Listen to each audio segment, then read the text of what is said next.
Hello ಸ್ನೇಹಿತರೆ, ಶ್ರೀ ರಂಗ ಟಿವಿಗೆ ಸ್ವಾಗತ. ಸ್ನೇಹಿತರೆ, ಆರೋಗ್ಯದ ಬಗ್ಗೆ ಈ ದಿನ ಬಿ ಪಿ ಭೂತವಲ್ಲ, ಭಯ ಬೇಡ, ಕಾಳಜಿರಲಿ. ಎಲ್ಲರಿಗೂ ಗೊತ್ತಿರುವಂತೆ ದೇಶವು ಕೋಟ್ಯಾಂತರ ಅಂದಾಜು ಜೀವಕೋಶಗಳಿಂದ ಮಾಡಲ್ಪಟ್ಟಿದೆ. ಈ ಜೀವಕೋಶಗಳು ಜೀವಂತಿಕೆಯಿಂದಿರಲು ಅದಕ್ಕೆ ನಿರಂತರವಾಗಿ ಆಹಾರ ಮತ್ತು ಆಮ್ಲಜನಕ ಸಿಗಬೇಕು ಮತ್ತು ಅಲ್ಲಿ ಉತ್ಪತ್ತಿಯಾದ ತ್ಯಾಜ್ಯ ಸಲೀಸಾಗಿ ವಿಸರ್ಜನೆಯಾಗುತ್ತಿರಬೇಕು.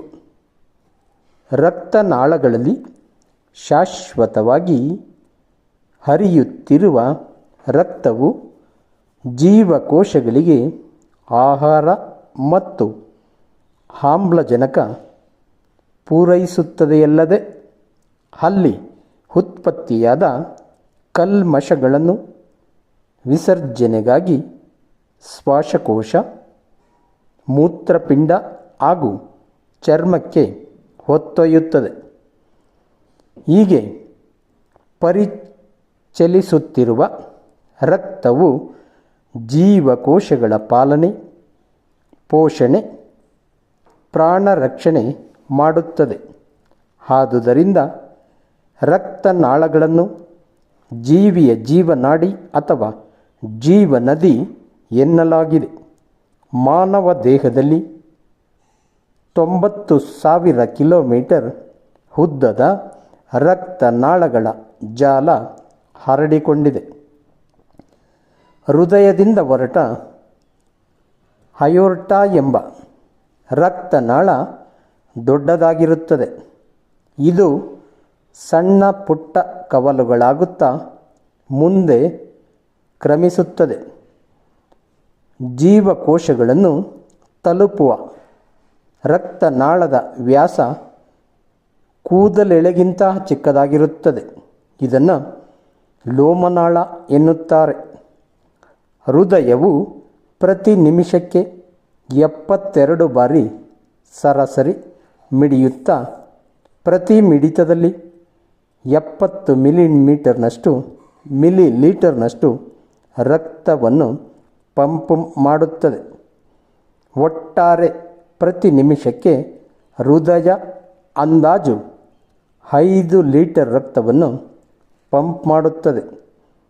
ರಭಸವಾಗಿ ಹೊರಹೊಮ್ಮುವ ರಕ್ತ ಪ್ರವಾಹದ ಒತ್ತಡ ರಕ್ತನಾಳಗಳ ಕೋಮಲವಾದ ಮೇಲ್ಮೈ ಮೇಲೆ ಬೀಳುತ್ತದೆ.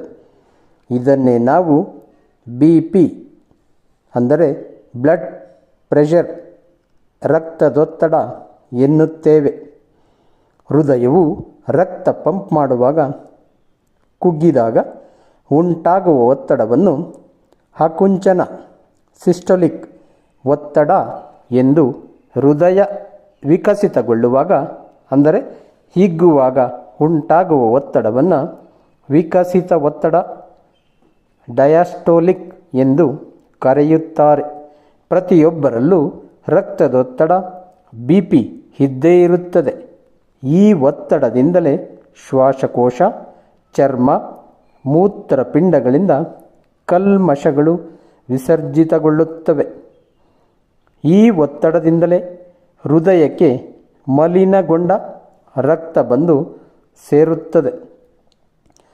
ಈ ಒತ್ತಡದಿಂದಲೇ ಸಕಲ ಜೀವಕೋಶಗಳು ನಳನಳಿಸುತ್ತವೆ.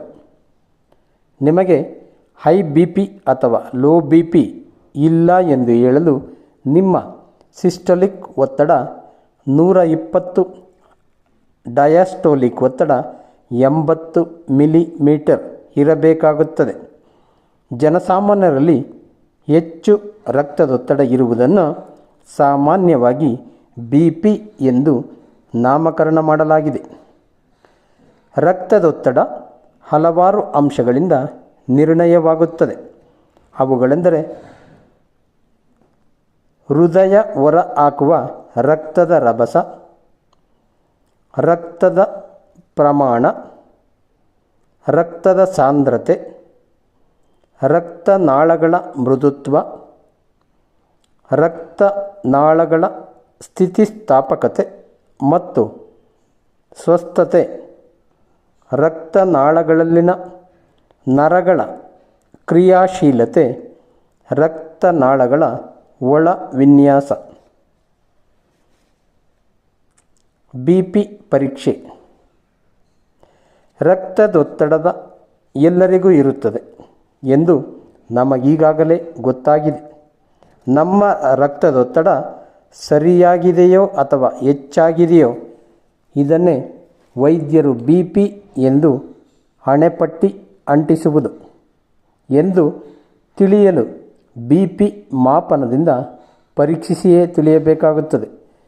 ನಮಗೆ ಯಾವುದೇ ತೊಂದರೆ ಅಂದರೆ BP ಲಕ್ಷಣ ಇರಲಿ ಅಥವಾ ಇಲ್ಲದಿರಲಿ 40 ವರ್ಷಗಳಾದ ನಂತರ ವರ್ಷಕ್ಕೊಮ್ಮೆಯಾದರೂ BPಯನ್ನು ವೈದ್ಯರಿಂದ ಪರೀಕ್ಷಿಸಿಕೊಳ್ಳುವುದು ಒಳ್ಳೆಯದು ಎಂದು ವಿಶ್ವದ ಎಲ್ಲ ವೈದ್ಯರು ಹೇಳುತ್ತಿದ್ದಾರೆ.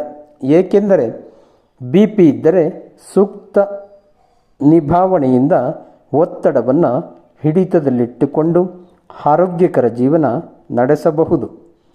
ಈಗಾಗಲೇ BPಯಿಂದ ಉಂಟಾಗಿರುವ ಹಾನಿಯನ್ನು ತಗ್ಗಿಸಿಕೊಳ್ಳಬಹುದು.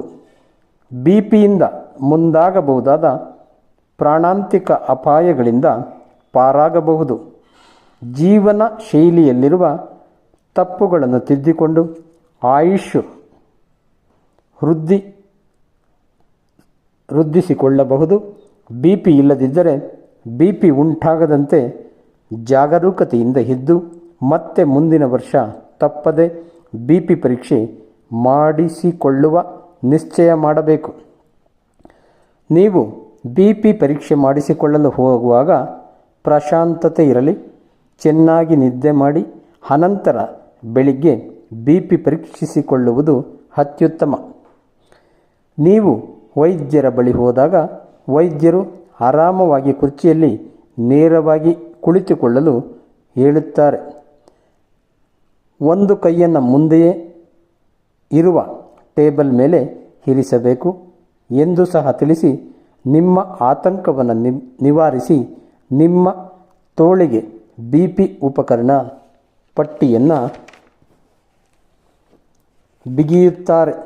BP ಉಪಕರಣದ ರಬ್ಬರ್ ಬಲ್ಬ್ ಒತ್ತುತ್ತಾ ಗಾಳಿಯನ್ನು ಪಂಪ್ ಮಾಡುತ್ತಾ ಬಿಡುತ್ತಾ ಸ್ಟೆಥಾಸ್ಕೋಪ್ ಅನ್ನು ಮೊಣಕೈ ಮೇಲಿರುವ ತಗ್ಗಿನಲ್ಲಿ ಇಟ್ಟು ನಾಡಿ ಮಿಡಿತವನ್ನು ಆಲಿಸುತ್ತಾರೆ. BP ಉಪಕರಣದ ಗಾಜಿನ ಕೊಳವೆಯಲ್ಲಿ ಪಾದರಸ ಬರುವುದನ್ನು ಮತ್ತು ಇಳಿಯುವುದನ್ನು ಗಮನಿಸುತ್ತಾರೆ. ನಾಡಿ ಮಿಡಿತ ಸ್ಪಷ್ಟವಾಗಿ ಕೇಳುವ ಹಂತದಲ್ಲಿ ಪಾದರಸ ಮಟ್ಟವನ್ನು ನೋಡಿ ಇದನ್ನು ಸಿಸ್ಟೋಲಿಕ್ BP ಎಂದು ಗುರುತು ಮಾಡಿಕೊಳ್ಳುತ್ತಾ ಬಿರುಡೆಯ ಗಾಳಿಯನ್ನು ಬಿಡುತ್ತಾ ಹೋದಾಗ ಒಂದು ಹಂತದಲ್ಲಿ ನಾಡಿ ಮಿಡಿತ ಕೇಳುವುದಿಲ್ಲ. ಈ ಹಂತದಲ್ಲಿನ ಪಾದರಸ ಮಟ್ಟವನ್ನು ಗುರುತಿಸಿ ಅದನ್ನು ಡಯಾಸ್ಟೋಲಿಕ್ ಒತ್ತಡ ಎನ್ನುತ್ತಾರೆ. ಉದಾಹರಣೆಗೆ ಒಬ್ಬ ವ್ಯಕ್ತಿಯ ಅಕುಂಚನ ಒತ್ತಡ 120, ವಿಕಸನ ಒತ್ತಡ 80 ಇದ್ದರೆ ವೈದ್ಯರು ಅದನ್ನು 120/80 ಎಂದು ಬರೆಯುತ್ತಾರೆ. ಯಾವುದೇ ವೈದ್ಯರು ಕೇವಲ ಒಂದೇ ಬಾರಿ BP ಪರೀಕ್ಷಿಸಿ ನಿಮ್ಮ BP ನಿಷ್ಕರ್ಷೆ ಮಾಡುವುದಿಲ್ಲ. ಕೆಲ ನಿಮಿಷಗಳ ಅಂತರದಲ್ಲಿ 3 ಬಾರಿ BP ಅಳೆದು ಅವುಗಳಲ್ಲಿ ಕನಿಷ್ಠವಾಗಿರುವ ಅಳತೆಯನ್ನು ನಿಮಗೆ ಇರುವ BP ಎಂದು ತಿಳಿಸುತ್ತಾರೆ. BP ಹೆಚ್ಚಿದ್ದರೆ 2-3 ದಿನಗಳಿಗೊಮ್ಮೆ BP ಪರೀಕ್ಷೆಗೆ ಬರಲು ತಿಳಿಸುತ್ತಾರೆ. 3 ಬಾರಿಯೂ ನಿಮ್ಮ BP ಹೆಚ್ಚಾಗಿದ್ದರೆ ಮಾತ್ರ ವೈದ್ಯರು ನಿಮಗೆ ಅಧಿಕ ರಕ್ತದೊತ್ತಡ BP ಇದೆ ಎಂದು ತಿಳಿಸುತ್ತಾರೆ. BP ಪರೀಕ್ಷೆಗೆ ಹೋಗುವಾಗ ನೀವು ಧೂಮಪಾನ ಮಾಡಬಾರದು ಮತ್ತು ಹೆಚ್ಚು ಶ್ರಮದಾಯಕ ವ್ಯಾಯಾಮ ಕೆಲಸ ಮಾಡಿರಬಾರದು. ವೈದ್ಯರು ನಿಮ್ಮನ್ನು ಕೂರಿಸಿಯೇ ಮಲಗಿಸಿ ಅಲ್ಲ BP ಪರೀಕ್ಷಿಸುತ್ತಾರೆ. ಏಕೆಂದರೆ ಕೂತಿರುವಾಗ BP ಪರೀಕ್ಷೆ ಉತ್ತಮ ಎಂದು ವೈದ್ಯ ವಿಜ್ಞಾನ ಸ್ಪಷ್ಟಪಡಿಸುತ್ತದೆ. ಧನ್ಯವಾದಗಳು ಸ್ನೇಹಿತರೆ. BPಯ ಬಗ್ಗೆ ಸಂಕ್ಷಿಪ್ತವಾಗಿ ತಿಳಿಸಿದ್ದೇವೆ. ಇನ್ನು ಮುಂದೆ BPಯ ಬಗ್ಗೆ ಕೆಲವು ವಿಷಯಗಳನ್ನು ತಿಳಿಸಲಾಗುತ್ತದೆ. ಸ್ನೇಹಿತರೆ, ನಮ್ಮ ಶ್ರೀರಂಗ TV ಚಾನಲನ್ನು ಸಬ್ಸ್ಕ್ರೈಬ್ ಮಾಡಿ. ಜೈ ಹಿಂದ್, ಜೈ ಕರ್ನಾಟಕ, ಜೈ ಶ್ರೀರಾಮ್.